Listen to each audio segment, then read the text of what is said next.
It's the Murder Master Music Show. It's the Murder Master Music Show. It's the Murder Master Music Show. It's the Murder Master Music Show. It's the Murder Master Music Show. It's the Murder Master Music Show.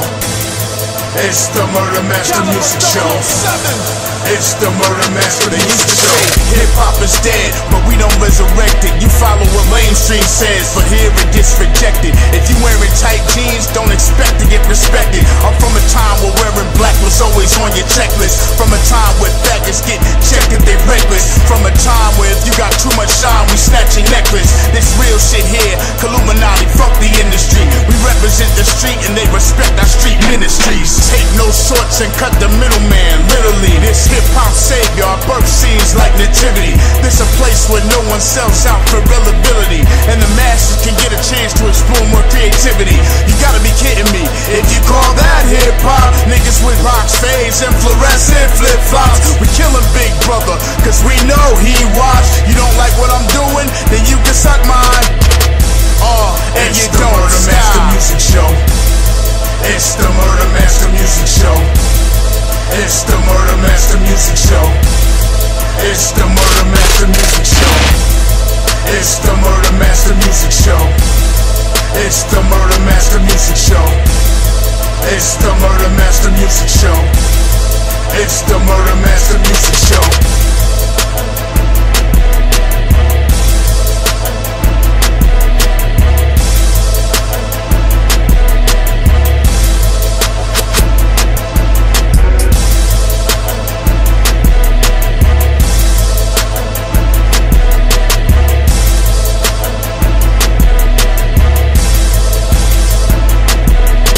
Definitely a legend, you know what I'm saying, coming out of the Midwest, coming out of Kansas City. Also, long-time No Limit Records affiliate.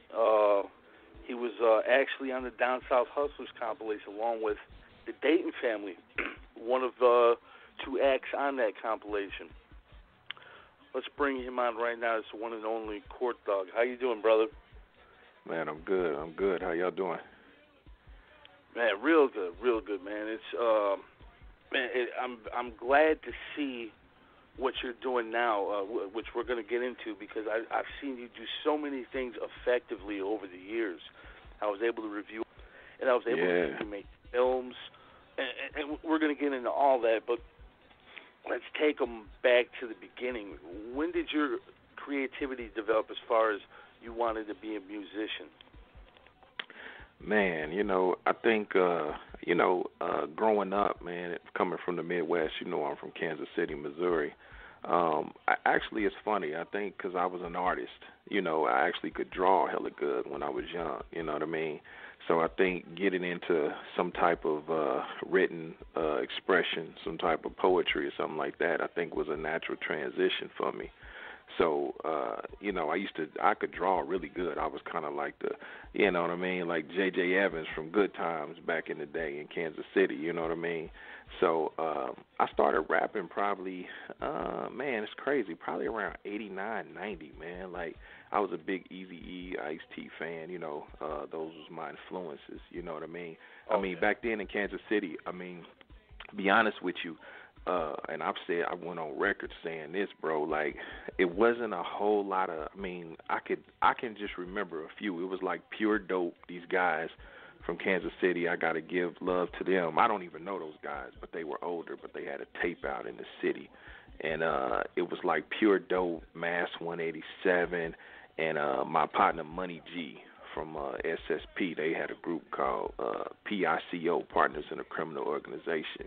And, I was blown away when I heard that, because I knew those guys and I heard them on tape, and that really put that fire up under me, So I started writing in school, and that's how I started. Yeah, and you know what I'm saying, you had a very unique style of rapping. I mean, you rap real fast. You're actually one of the first guys that I heard, even before Bone. A lot of people think Bone started it, but that style was around for a while. How did you develop that style? Man, I got the funniest story with that. See, the thing about that, me rapping fast, yeah, I had been doing that before Twister, before Bone. Not saying that, but I stumbled on that because what had happened was it was hard for me to stay on beat, man. It was like it was something about my rhythm when we was doing, because a lot of the beats were slower back then. And so when I would rap slow, it was like I would get off beat at some point. I don't know why. My rhythm just was funny like that. And so it was easier for me to keep up with the hi-hat and rap faster as opposed to just riding the beat. I don't know why that is, but it was, you know what I mean? So as I kept doing it, I just got better and better at it. But it started just by default. It was kind of one of them things where I was just trying to stay on beat, you know what I mean? So I just, and when I would come on, I got better with it, and people be like, dang, man, how you be rapping so fast? And this was before, like, I was doing these raps in one breath. This was before, we was recording, in middle school, high school, man, when I was perfecting that. We was doing this on, like, 4-track recorders where, 2 tracks was left and right for the beat, you know what I'm saying? And then me and my partner, we had a track each, so it wasn't no punching in. You had to get that shit right, you know what I mean? So, that was good practice, though. Yeah, that was good practice, though, so I just got better and better and better with it. Actually, the technique of rapping fast, that actually wasn't my hurdle. What was really tough for me was finding my voice, you know what I mean? Because, I've always had that DJ Quick thing going on. Like, when I speak, my voice is deeper, but when I rap, it tend to get higher, you know what I mean? So I had to do a lot of things to try to find my comfort, my space to be comfortable with my voice, which I wasn't for a long time. I always sounded like a kid, and I never really knew how to, get over that hurdle. But, yeah, that's how that style came, though. Oh, yeah, you killed it. You killed it. And eventually you caught the ear of Master P, who's arguably the biggest CEO of all time. How did you catch the ear of him? All right, well, shit, man. I'm going to tell you what's crazy about that, right? This is a true story. It's funny because I never knew who P was. Romeo Rynell, he's from Kansas City, right? And he was like a local rapper. He was, he was. Yeah, shout out. He was my barber, man. Romeo Rynell's from my neighborhood. His barbershop was 2 blocks down from where I lived at. I was a kid literally walking to his barbershop. And so he used to bring little local concerts. He would, like, get the club and do all of that. Man, this is before I knew anything about show business. I'm probably maybe 13, 14 or something like that. And I can remember me hearing about him talking about Master P. I didn't know who this guy was, you know what I mean? And this was probably around the Mama's Bad Boy time, like This Is Ghetto's Trying to Kill Me, probably right before that or something like that. And so I didn't pay no attention to it, you know what I mean? So then I was in a rap group, called CCG, which consists of me and my partner Cisco. And so we incorporated another guy named Dank Nitty for a spell who used to do beats and rap with us and shit. And so Dank Nitty, he, people used to say all the time, like, man, that other guy that y'all got, he sounds just like P. He sounds just like Master P. Me and Cisco had never heard of him. It was like, man, we don't know. Who is this guy Master P? And so anyway, we end up, saying, man, let's see what this is about, because people keep saying this guy sounds like that. So we heard Ghetto's Trying to Kill Me, and Dank Nitty was a big fan of Master P. So that was my first exposure to P, which was Ghetto's Trying to Kill Me. So how the No Limit situation came about was, we had been doing tapes, local tapes in Kansas City. We had been recording. At this time, it was just really us. Tech was out, of course. He was doing his thing. He was a little bit more advanced than us because he was a little older than us as well. So he was kind of finding his way in that scene, too. He was going through his deals with QD3 and, everybody trying to get out and get on or whatever. It was a handful of us in the city trying to do it. And so I came up with an idea one day. I was like, man, you know what? I didn't know what the verbiage was. I was like, man, we need to start sending some of this shit out. You know what I'm saying? Let's put together. I didn't even know the concept of a press kit. I just knew that my common sense told me, okay, let's take some pictures. They need to know what we look like. Let's record the tapes and let's tell them about us. Man, I was sending handwritten bios and shit, right? So I didn't even know I was doing. Man, I'm doing this and I'm writing each letter by hand. This ain't even no copy and shit. Like I'm like 16, you know what I'm saying? I'm like 16, right? So now, mind you, this is when I understood. I was sending shit to Jive. I was sending shit to Atlantic. You know, I'm getting the addresses off the back of my tapes, you know. And so I was receiving them. I was getting them back unopened, you know, and they was just stamping on there, would not, you know, accept unsolicited material.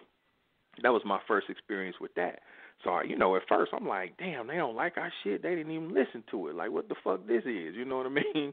So finally somebody told me, like, nah, they just don't want to open it because it didn't come by way of agent or, you know, A&R or nothing like that. So they not even going to fuck with it. They get that all the time. So I said, damn. I said, okay. So, again, not even understanding the business, knowing nothing, but just going off of just ambition and hunger and just common sense. I said, well, damn, maybe I need to go to smaller people. So I was like, well, shit, let me try to. I didn't know the term indie major or independence, you know. I just thought they were people I could touch, you know what I mean? So I said, fuck it. So I pulled up In a Minute. I don't know if you remember them, In a Minute Records, and Black Market, No Limit, Rap a Lot. I just started going to people who I didn't know the term independent, just somebody I felt was smaller. And so what I did, because, you know, I was doing my little thing back then, so I had the big white brick cell phone and shit where they charge you 35 cents a minute and shit back then, right?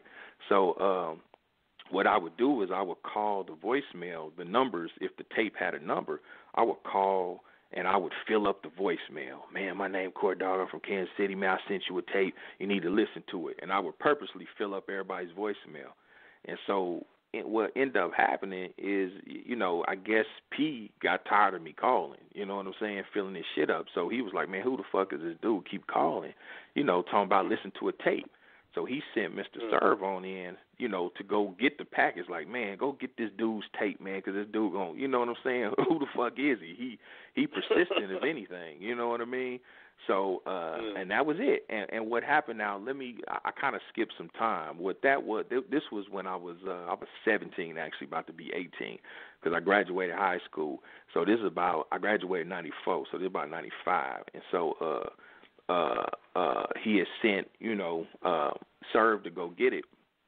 So he hit me back, man, you know what I'm saying, and was like, you know, he called me, and I was shocked, you know what I'm saying, and that was how that started. Man, see, that's crazy. It shows that, you know, your persistence, it paid off. Mm-hmm. That's pretty much how I got in with Murder Dog. I kept bugging the shit out of Black Dog, kept calling the office, you know what I'm saying, and eventually he's like, man, let's just shut this guy up, let him do some reviews, whatever. Right. But yeah, man, that's huge. So next thing you know, you guys got a deal with Master P or whatnot. You're on the Down South Hustlers, which went gold at the time, which was huge. Right. So coming out of Kansas City, you would be probably the first artist with gold plaque credentials at that time. That's got to be a huge accomplishment for you too. Oh, absolutely, yeah. You know, to be honest with you, man, I mean, I mean, you probably have to check I'm sure it's not too far from the truth, but I mean, to be honest with you, there's a lot of things I was the first of coming out of Kansas City. I mean, not to slight anybody or nothing like that, because I mean, we all, you know, contributed and made each other better. You know what I'm saying? And we all, you know, like I'll say it. I mean, you know, I could in some ways be considered, you know, one of the young bosses of Kansas City, but you know, in terms of music, you know, actual content and music, you know, I mean, you got to get at the Tech. You know, Tech is the king of Kansas City when it comes to music, you know what I'm saying? But like I've always said, I mean, myself, Rich the Factor, you know, Money G, Southside Posse, I mean, it's a host of them. I don't want to forget nobody, but, you know, we all contributed a brick, you know, to this illustrious foundation Tech has built on. You know what I'm saying? S1 you know, There's a whole bunch of absolutely. It's a bunch of us, man. I mean, I could really go through the gambit, but we all contributed and pushed each other, and made each other better. You know what I mean? But as far as me, I was like, that's the thing, man. I was younger than what a lot of people thought. Just because I hustled and the way I moved in the streets, the way I moved in business, the way I moved in the music. A lot of people, they thought that I was younger than everybody. Like I'm the baby from that era. You know what I'm saying? So yeah, I was the first one to bring a gold plaque back to the city in terms of rap music. At that time, and and that was the start of it right there, man. I mean, we was on, like it was cracking right there. And for those that don't know, we did the song R.I.P., which is on, I don't know, disc 1 or disc 2, I can't remember, but I was, the third, I was second, no, I was third, I can't remember, I was third, I think, on there, and we did, and if you remember on the inside of the cover, it has CCG coming soon. We did an album called 100% Game, and it was me and my partner Cisco, but, the situation, excuse me, had got a little funky, and that's the thing a lot of people don't know, is what happened was, P had flew us out to Oakland, and I mean, man, that was big for us, bro. Like, we hadn't, you know what I'm saying? We hadn't win any, I mean, we from Kansas City, you know what I'm saying? So that was big for us. Like, he sent us tickets, brought us out there, man. We had never done anything like that in the music, So we young guys with, big dreams and different things like that. So, he had us in the studio with Al Eaton and K. Lou, and these were big guys at the time. You know what I mean? These were guys that we was seeing on the back of Too Short's tapes. You know what I'm saying? So he got us in the studio. So we were just initially going out there just to do the Down South Hustlers, because at the time, Bone had came out. You know what I mean? Thuggish Ruggish Bone had blew up, so that kind of, it put us in that line to where P was like, oh shit, this is my version of Bone Thugs and Harmony, you know what I mean? So we had did that, but it was some internal shit that kind of happened, man, that sidelined us a little bit, and what that was, my partner that I rap with, man, him and P just kind of didn't get along. They just didn't, and part of that was because me and P had established a relationship prior to us going out there. Like, me and P, I made contact. Like, he knew me. Like, we talked for months before we even went to Oakland. So me and him had established a relationship. Him and my guy, they never talked. They didn't even know each other. They was like strangers, you know what I mean? So at the time, we had a manager, and he didn't know what he was doing either, you know what I'm saying? I mean, and we were kids, so understand, we 17, 18, with these, adult life decisions with no reference point, so we kind of got to figure it out as we go along, you know what I'm saying? So the manager that we had at the time, he didn't know what the fuck he was doing. He was from New Jersey and shit. He knew more than us, but he didn't know what the fuck he was doing, period, you know what I mean? So the funny thing about that dynamic is me and P got along really well. I mean, we hit it off the rip. He was like a big brother. But I never really got along with our manager at the time. But my partner, him and our manager, like, they clicked. You see, so it was kind of these antagonizing kind of little undercurrents going on. And so when we got out to Oakland, we did the P was like, fuck it, let's do an album. I was like, cool, let's do it. You know what I'm saying? So our manager, he was hitting P like, man, so what's up on the paperwork? What's up with the points? What's up with the bill? What's a woo and all this old dumb shit, right?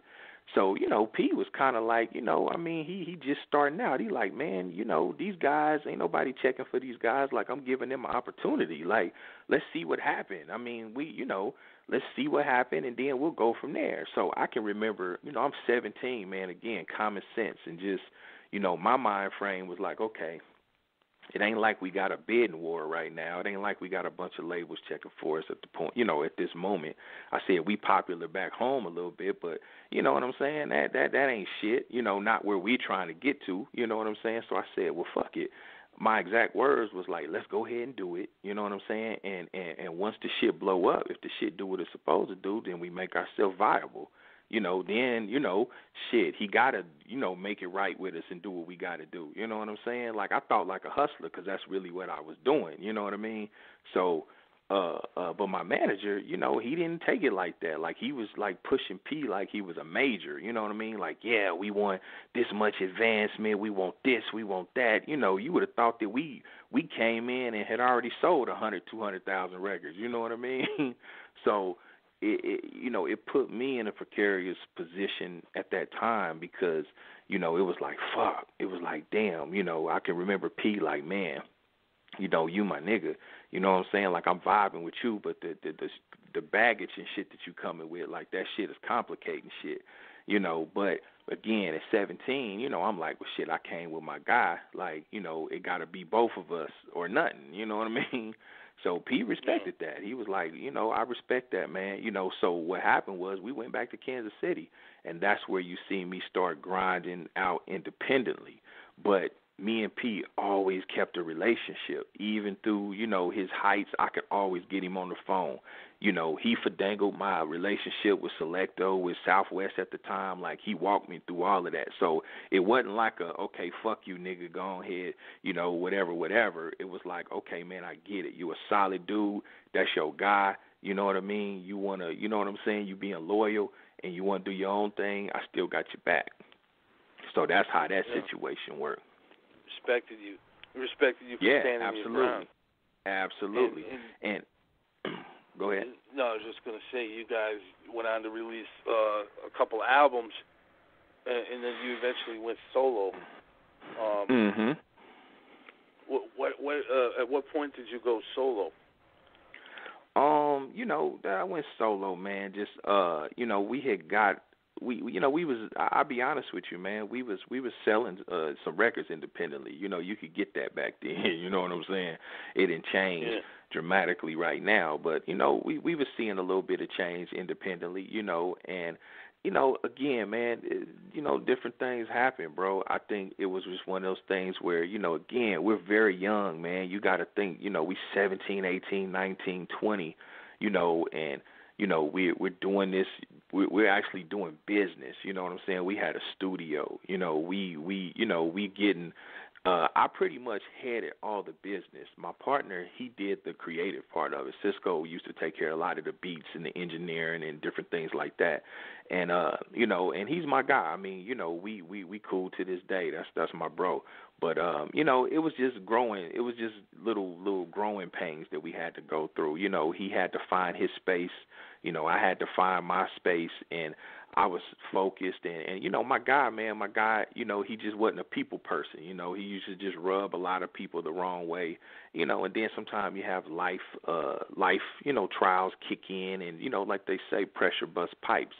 So what happened was, it was just a thing where, he had to do what he had to do kind of as a man, and, he had moved away and, and had to find his footing personally with his family and different things like that. So kind of left me to do my thing, and I still kind of wanted to pursue the music, so that's where, you got Pullin' Rank. Now, mind you, he produced all of Pullin' Rank. He produced Pullin' Rank. So Cisco produced that, and so when I dropped Pullin' Rank, I mean, shit, I think I sold I want to say maybe, a little over 20,000 of that, you know what I mean, on my own, and then he produced Pullin' Rank, and then I did Thug's Diary, and I got a little experimental on Thug's Diary, because I started kind of, getting into production and different things like that and wanted a different sound.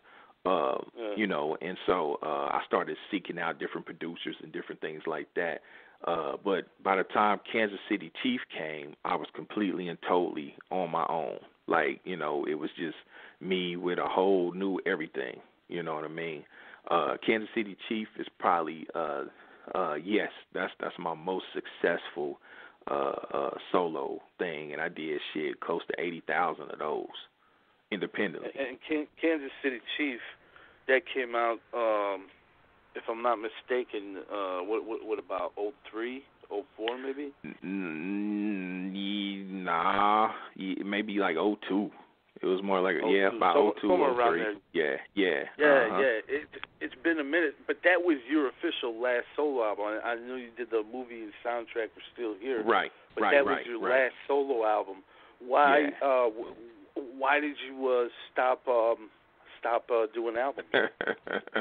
Man, that's a great question, man. I'm gonna be so 100 with you, dog. I mean, listen, it's one of these things, man, just to be 100, because I don't give fake ass interviews and PC, politically correct answers. I mean, it's one of them things, bro. Just to be 100, I started young, man. So if you figure I had started, 89, 90, and you figure this was coming 2002, 2003. I was getting tired. Of the business was cool, the money was cool, but I'm gonna tell you, man, it was a few things that I seen that year, and one of them was, for one, I realized the landscape of music was changing. You had, like you had like the D4L, the Laffy Taffy. You had a different type of thing coming in, and it wasn't. I wasn't with it, and I'm not knocking those guys. I'm just saying I wasn't with the movement even at that time. You know what I'm saying? And I said, well, damn, in order for me to have some staying power, I'm gonna have to kind of change and get on this page, and it just wasn't comfortable for me. You know what I mean? I was like, the shit gonna sound fake, and it's not gonna be comfortable. You know what I mean? I mean, some people can reinvent themselves and different things like that, but at that time, I just felt like the landscape of the music and where it was going, I just fucking wasn't with it. You know what I mean? And also, I had other businesses that I was successful in. I had other businesses that I built that I was successful in. So, you there? Yeah. Yeah. Okay. It sounded like it clicked off. So, I think my co-host is on the line. Oh, okay. So I had other businesses that I was successful in, and quite frankly, man, I just didn't need it like that. And it was an instance where I was I did a little Midwest like tour, like promo tour. I was in St. Louis, man, at this little spot. And so, I'm happy and shit. I'm promoting Kansas City Chief. I mean, it's like everything is banging on all cylinders. You know what I mean? Like the streets is buzzing. I got the street teams, the DJs is fucking with me.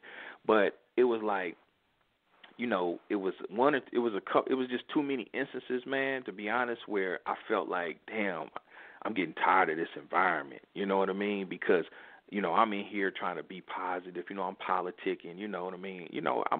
I try to be approachable and friendly guy, respect everybody. And it was just a thing where I was like, damn, man, I don't want to have to kill nobody, and just because I'm trying to promote some music. You see what I'm saying? And it literally dawned on me in a club, because I had, some guys over here looking crazy and doing all that bullshit, and I'm like, man, and I'm thinking to myself, like, dude, you know what I'm saying? You got this over here, you got this, like, why are you subjecting yourself to this environment and you don't even have to? You know what I'm saying? So that was kind of the start of the ending. It was the landscape of the music changing, and also just me getting tired of all just the fake rap shit. You know what I'm saying? That whole scene, man, was just, I was like, man, I ain't trying to go to jail, be doing 25, 30 years and behind one of these fake-ass dudes. So, that's where it started, you know what I mean? So that's what gave me that motivation to start getting into other elements of entertainment, which is when I end up moving to L.A. and transitioning into doing production of movies.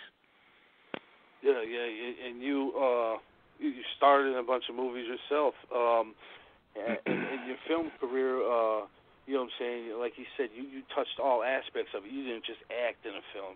You produced, you wrote, you did it all. Who were some of the people you worked with? I knew you worked with Cat Williams.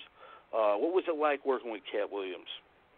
At that time, funny. I mean, were you trying to choke anybody out or anything? Nah, man, Cat, that's a funny thing. But, yeah, at the time, just keeping it 100, what it was, bro, is, again, natural transitions. I'm always open for evolution, dog, you know what I mean, and trying to get better and learn.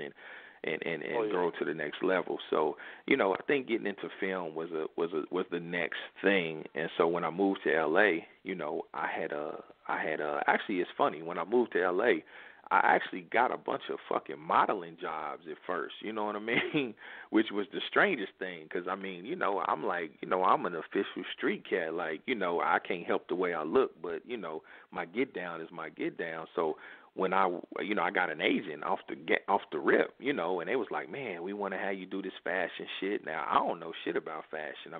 I really don't know about fashion now, especially then, because I was still wearing khakis and T-shirts, you know what I mean?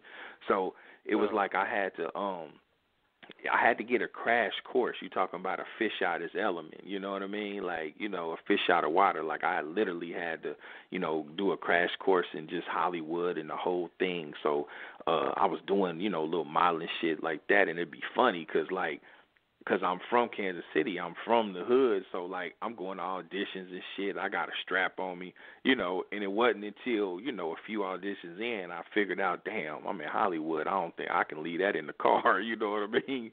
So I'm in there, so I had to, so anyway, from doing that, I started doing, like, independent movies and shit. So just asking questions, man, and just looking and learning, like, just seeing how they was doing shit and, technically, like how they was getting what type of equipment they was using, what they was doing for sound, how everything was coming together, and I would ask questions.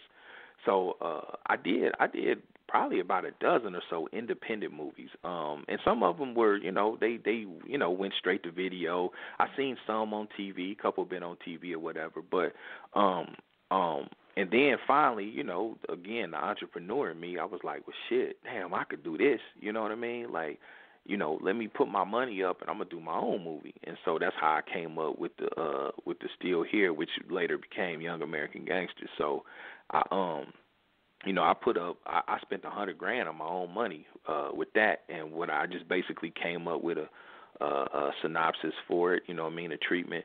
And I got a lot of what I did. I got a director fresh out of USC, straight out of film school. I put my money into sound, because I started learning about film just from being around it, so I was like, the shit got to sound right. It got to be lit right, and then, Cat was a friend of mine. I met Cat when I was in Kansas City, even before I moved to L.A. So when I moved to L.A., I spent most of my time with Cat, you know what I mean? Like, his kids, it's funny, his kids will call me Uncle Court Dog, you know what I mean? So we spent a long time then. Yeah, I've known Cat since probably 03, probably since 02, 03. And so that's why I always give dude props. I mean, me and Cat got a little score to settle right now, you know what I mean? Like, we on the outs right now, but again, he came through for me at that time, man, because like he had done Friday After Next, and he was on the incline, you know what I'm saying? And so I told him, I said, man, I got this movie, man, can you come through for me? Man, he came through, you know what I mean? He said, man, you got me for the day. Whatever you need me to do, I'm here to do. Like, straight up. He didn't charge me nothing. So I've always given him props for that. And I stand on that, I mean, he, and that's one thing about Cat. I know him personally. I mean, he got a good heart. It's just his mind is fucked up, and I go on record saying that because I know him, you know what I mean? It's just his mind is fucked up. He's got some little mental issues that he needs to get a hold of. But he got a good heart, though, and I stand on that. And he's trying to, oh, absolutely. And I mean, and we was friends for years, and even if I see him tomorrow, I'm gonna slap the shit out of him. You know what I mean? But that's still my bro. You know what I mean? Like, we still got to work that out. But shit, you do that. You go through that sometime with people. But anyway, and he did that. And then I had Lawrence Hilton Jacobs in there. The guy from that played Joe Jackson from the Jacksons movie and Welcome Back, Kotter. He played Michael Jackson's dad in that movie. So he's an OG actor. I had him in there too. So that's what really opened my eyes to a whole nother world, a whole different level of money. You know what I'm saying? Was getting into the film shit, which, I did Still Here. That's where that album came from. So, that was kind of like my final, as an artist. I'll be honest, man, in real time, dog, like I was trying to do it myself, but I was just struggling, just creatively. You know what I'm saying? I guess I just didn't love it like that anymore. You know what I'm saying? So, I did the songs that I did, and it came out as a solid album. Actually, to be honest with you, probably one of my favorites. But personally, of all the stuff that I've done, I've been on a host of compilations. I mean, one time, I think it was some years ago, man. We tallied it up, man. Man, I've been on so many compilations, so many fucking albums, and it was like damn near almost 2 million, collectively 2 million albums that I had been on. Collectively sold, you know what I mean, from the compilations to, albums and different, and the majority of that being Down South Hustlers. But, I've been on a lot of shit. Yeah, oh yeah, definitely. And here you are today, 2016. What are you doing right now, Corton? So right now, bro, coming from doing that, getting into the movie thing, what I did was, I always, again, when I moved out here, then, me and P, we start running real tough again, you know what I'm saying, just like we did in the 90s, you know what I mean? So I've been rocking with P ever since then. So right now, 2016, we relaunched No Limit. We got No Limit Forever, you know what I mean? So now, it's funny because it comes full circle, It's what, 20, 21 years ago, I was an artist, with P, and now it's like I'm helping him, with artists, and it's so funny because I know both sides of the coin, you know what I'm saying? Like, when I look at them, I see myself, like, I know what it's like to be in that space and be wide-eyed and just an artist, and you just, you just want to just do dope shit, you just want to be tight, you want to give your ideas and your heart to the world. I know what that's like, you know what I mean?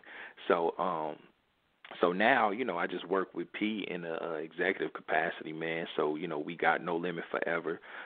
We got the reality show, the Miller Family Dynasty.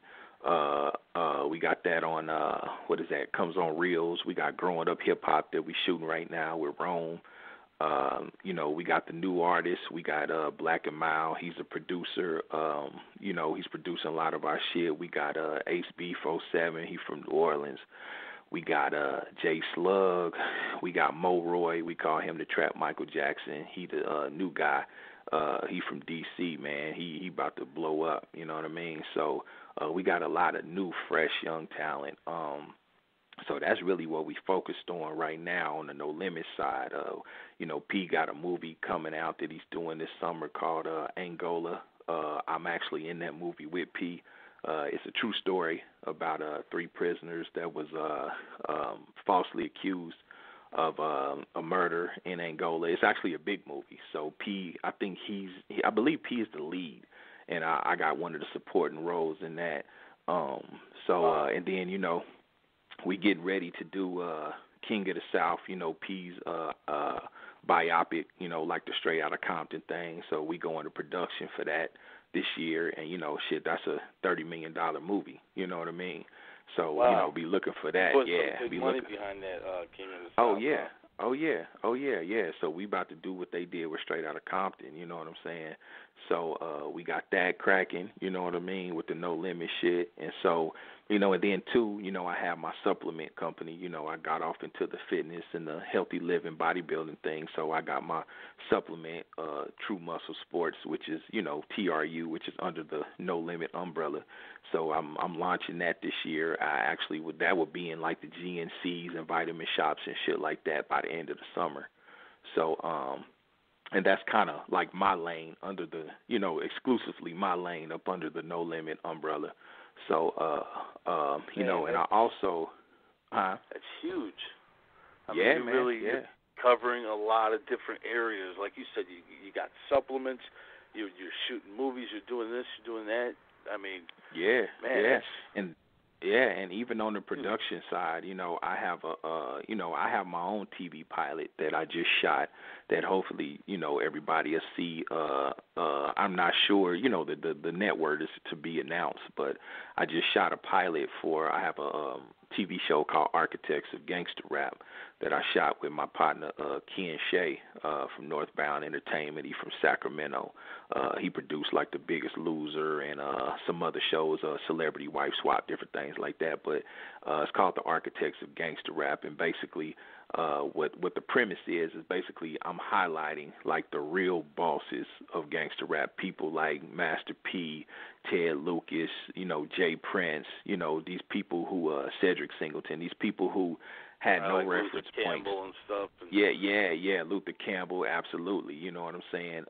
Even Suave House, Tony Draper. These people had no reference point of this business, and they basically took that street acumen. They actually took that hustle, and they took that to corporate America, and was like, hey, I got the sack now. This is what I'm gonna give you, and this how this finna go. You know what I'm saying?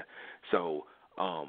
Basically I'm hot. The first season is highlighting the bosses, people that came in and actually, did the business side of it, and took that gangster street mentality to corporate America. And then the second season is going to be, like the rappers, you know what I mean? So I'm going to have your Spice Ones, your Ice-T's, your MCH, you know what I'm saying? The people that, help kick that shit off, like for real, you know what I mean? Like it was a different time, Again, and again, I don't want to be, not that I'm old, but, I'm older, than a lot of the younger cats, but not that I want to be that guy that's just talking about, way back when. But, the thing is where I respect these guys. Yeah, the reason I respect those guys, man, I give so much love to my OGs, the Ice-T's and the Master P's and people like that. They're my OGs. Them the people that I came up with. And it's the fact that they was giving it to you raw. They was giving it to you firsthand. See, all the shit now is recycled. Everybody, you can be a suburban kid and listen to enough fucking, rap, and you can get the slang and the jargon and the shit down, you know what I mean? And then go make your own rap record from just what you hear. You see what I'm saying? Yeah. But it was authentic back then. There was no reference points. It was just, this is what it is. When Ice-T came with 6 in the morning, it wasn't because he had heard a record talking about that type of shit. It was because it was like, damn, this is what they do. You know what I'm saying? 6 in the morning, these motherfuckers kicking in your house. NWA, they wasn't coming with that type of content because they heard somebody else saying it. It was, you see what I'm saying? Whereas as time has gone on, it ain't shit for, everybody recycle everybody. They get their slang, their content, you know what I mean, and just ride the wave. So, I'm trying to highlight. And listen, I'm not knocking these guys. I love that they can do something positive and express themselves and get in and do business and feed their families. Absolutely. But, in terms of the essence of, because, I can't necessarily say I'm really about hip-hop. I'm more on with the rap shit, the gangster rap shit. That's the shit I came up on just to be 100. Yeah. You know what I mean? I give love to Run DMC and those guys, but man, my first tape was 6 in the morning and Squeeze the Trigger. You know what I'm saying? And Too Short. Yeah. You know what I'm saying? Born to Mac. That's the shit I was raised on. And I said that. I'm an only child by my mama, so I used to say all the time, hey, NWA taught me how to deal with men, and Too Short taught me how to deal with women. You know what I'm saying?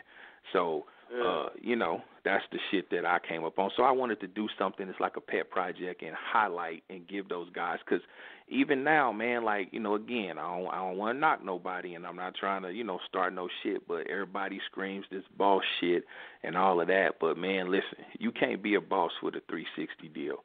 And I'm going to say it, you know what I'm saying? You just can't do it, And most of these guys out here, and again, I'm not knocking nobody, but again, when you start learning the business and you start, getting past all the showy and the videos and the little, blurbs and the little sound bites and shit, and you really get to what's going on, man, shit. Man, these motherfuckers, man, they selling their soul. You know what I'm saying? So I'm trying to take it back to, even with Suge. Suge was a fuck up, but even the way he did it, Suge and P and even Birdman, these guys really came in and did big business, and they basically told these folks how they gonna do it and what they gonna give them. You know what I'm saying? You know, it wasn't no, you know, you think, man, imagine the priority trying to tell P, yeah, we want to get a piece of your merchandise, your P-Doll. We want to get a piece of your shows. We want to get a piece of your movie. Man, please. You know what I'm saying? He wouldn't be fucked having around and choked shit. the fuck. No, he'd have fucked around and choked the fuck out of Brian Turner. You know what I mean? So, but nowadays, you know, these dudes, they doing that type of shit. You know what I mean? And again, I'm not knocking nobody, but you know, I'm just saying you got to be 100 with yourself. You know, and the public, they don't know the difference because they get.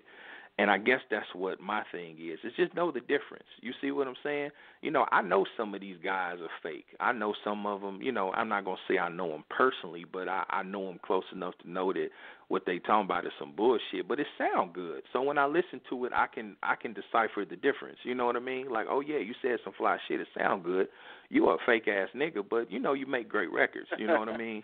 So I know the difference, but you have a lot of these youngsters that don't. Like, so it's like you believe in you believing in some fake shit. The music we bought as kids, and it's like you're following. You know, it's like you're following some fake shit. You know, you're trying to build your whole thing off of something that's fraudulent. You know what I'm saying? So. And again, you know, not to sound like, you know, oh, well, you know, a person got to be, you know, like in WA. You know, when I was a kid, I didn't actually think those guys was doing that. Spice One is my favorite rapper of all time. I never thought he was really out there killing motherfuckers. You know what I'm saying? But at least when I say real, I mean at least just be a real man. Just be, you know what I'm saying? Like, to me, you can't be no real man if you getting a 360 deal. And then you trying to paint the picture like you just running shit. You know what I'm saying? Like, that's some fraudulent shit. So you but talk about anyway, driving this car or that car, and you show up in some kind of broke down Chevy Nova. You know what I mean? That's what I'm saying. A lot of these, you know, Poison Clan said it in 1990, flogging. You know what I'm saying? Oh, yeah, that was my shit, Poison Clan. Still flogging to this day. You know what I'm saying? Like you said, it's worse now than ever. But, you know, to each their own. I always tell people, and I'm going to say this because I know you're on the move, but I'm going to say this. I'm really looking forward to Architects of Gangster Rap because I commend you for doing that. That's what we try to do here. We try to archive and preserve the legends and pioneers of this real shit. You know what I'm saying? In an era where the kids are gonna forget about it because these guys are literally getting phased out. You know what I mean? In another generation or so they're going to be phased out if it's not for cats like yourself making these types of films and series and stuff. So I commend you on that. Listen, yeah, I appreciate that, man. And I'm gonna tell you, though, what it is, man. It's just like, man, I don't want to, you know, again, the same way that Chuck D kind of, you know, is in a state of emergency just on hip hop in general and just where it's going. I'm kind of like that on the gangster side. You know what I'm saying? Because, man, when I'm seeing these little dudes and these guys, man, I don't know, man. I just, you know, I guess it ain't for me to understand, you know, but it's just like, man, it's just some weirdos. Like, it's like rap is just becoming so emasculated. It's just my opinion, you know what I mean? And it's just becoming so emasculated and just so watered down. Again, when you think about, you know, your Ice-T's, your Eazy-E's and W.A., Spice Ones, Ghetto Boys, Scarface, you know, even, you know, when you think about DMX's and, you know, with some guys over that way that are great artists over on the East Coast, man, these guys was in their late teens, early, you know, 20s. So think about the content and how they changed the world and how they changed so many mind frames and the waves that they made. You see, now compare those, you know, a 21-year-old Tupac or, you know, a 21-year-old Scarface to a 21-year-old of today. It's like, oh yeah, man, there's no, it's scary. It's scary. It's sad. You know what I'm saying? It's sad. It's scary. Sad. It shows me two things, Big Cord. It shows me, number one, you know, a lot of parents ain't involved. You know what I'm saying, in the raising of the youth properly. You know what I'm saying? I see a lot of kids, man, that just no respect. You know what I'm saying? Like when we were young, you knew if you did something wrong. I'm not saying I didn't do bad shit. Don't get me wrong. My mom has a lot of gray hairs because of me. But when you did something wrong, there were consequences. A lot of these guys are running around, no fucking consequences, and nobody's checking them. Yeah, man. That's a problem, yeah, man. too. I don't see people Yeah, getting absolutely. And when I think about the music, like with the youngsters, man, listen, dog, I really got something out of it. Like Scarface, man, like I learned so much through that music. Like Too Short taught me how to step to a bitch with confidence. It wasn't about, being degrading or nothing like that, but he taught me how to be confident. You know what I'm saying? Like, man, listen, you know how to talk no matter how you look or what you ain't got or what you got. Man, you step to that bitch. You know what I'm saying? So, even with 40, in the streets, I always say this, E40, man, he if you was listening, man, he was lacing you on how to get your money and try to stay up your ass up out of jail and do something else. You know what I'm saying? If you was listening close enough and you really was from that. You understand? So you was getting something from these guys. When I have paintings, I have canvas paintings of Ice-T's Power album up in my house, big ass 4x4 of the front and the back of it. You know what I'm saying? With Darlene turned around. You know what I'm saying? And, but why? Drama. Because, that's my favorite track off that album. Drama, absolutely, Drama. That was one of my favorite tracks on there. So when you listen to that and High Rollers, you know what I'm saying? When you look at when I seen High Rollers, like, man, dude was lacing you. He was giving you something. You know what I'm saying? So. And again, I'm like, man, these you ain't getting nothing. Even with Spice One, when you hear, when you read through all the, 187, he wrote different things like that. It's entertaining, but when you get to Welcome to the Ghetto and shit like that, man, that was real shit. You know what I mean? When you talk about America's Most Wanted, Ice Cube, I mean, all of Ice Cube's albums, I mean, he's always got some, I guess it's a thing of just lacing you with some how to navigate out here in this world. It's more than just being gangster. Yeah, get your money. 40 was like, yeah, if you're going to hustle, get your money, woo, but you got to move like this, and you got to look out for this, and you got to have a plan, dog. These motherfuckers now is just on some fuck it, I ran off on the plug. What you teaching these young guys? These motherfuckers, man, you teaching this guy to run off on the plug? Come on, man. That ain't how it go. You gonna get these guys killed. You know what I mean? That's not real game. That's not game. That's not how it go. No. Gangster Rap raised awareness, you know what I'm saying? Pop, and if you're gonna be in the street Spice shit, my thing conscious. Spice told you the consequences of what was gonna happen to you. On songs like Face of a Desperate Man, or like you said, that's what I'm saying. Ghetto. Exactly. Exactly. Cats didn't, they didn't really pick up on it. And the ones that did pick up on it, I think they wanted to shut it down because it was too powerful. It had a lot of influence to smarten people up about what was going on in the political realm, what was going on in the streets. Right. You know what I'm saying? So they had to suppress it, and as a result, that's what we got today. And they dumbing it down. You know what I'm saying? And see, that's my thing. Look, I'm not even saying. Listen to what I'm saying. Let me be clear. I mean, it's something for everybody. Listen, I was a big fan of Brother Lynch and Gangsta Nip, and these niggas was talking about eating folks. It was very entertaining. You know what I mean?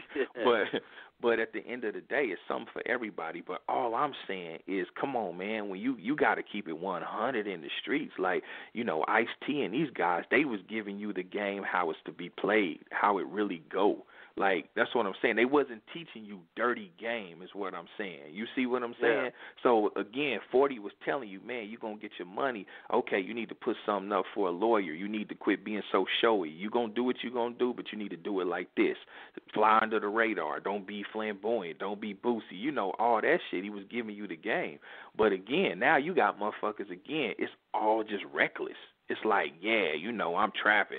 Motherfuckers on social media, you taking pictures with money, dope, guns, so I'm talking about really the element, like motherfuckers are snitching on the community. They snitching on themselves, but they making it okay, and that's the part, I guess, because I really come from that, and to me it's sacred. The games will be sold, not told, so it's like, man, you teaching these young guys, if they do have in their mind that they in their element and they want to try to hustle or do something to try to, you're not even teaching them, okay, if you're going to do it, there's a way to do it and have a plan and get your ass out.